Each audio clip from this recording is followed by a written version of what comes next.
Yan, mga ka-business. Yan o yung pinagmamalaki ko sa inyo na rainbow white cap palo. So kung makikita nyo, rainbow yung kulay niya, white cap po siya, pulang-pula ang mata.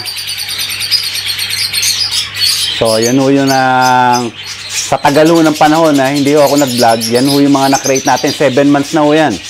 So iaano ko na ho yan, iaano na ho natin to, i-debreed na natin. So yun ho yung mga susundan nyo sa akin ngayon. Yun ho yung mga i-debreed natin ng mga white cap palo na rainbow pa. So 3 in 1.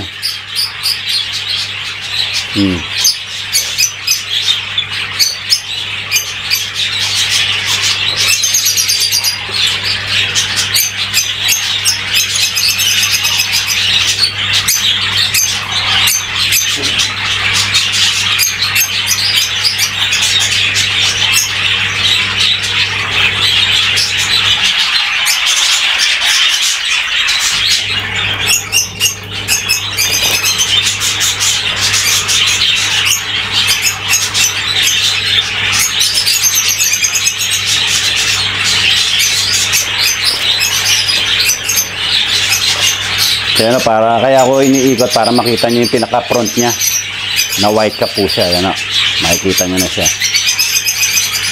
Ayan, white cap, rainbow palo. So napagod ko kasi binukod ko para mas makita nyo. Hindi lang yan yung palo natin, meron po ako ipapakita sa inyo. Yan, nakabuo tayo. So maganda ho yan.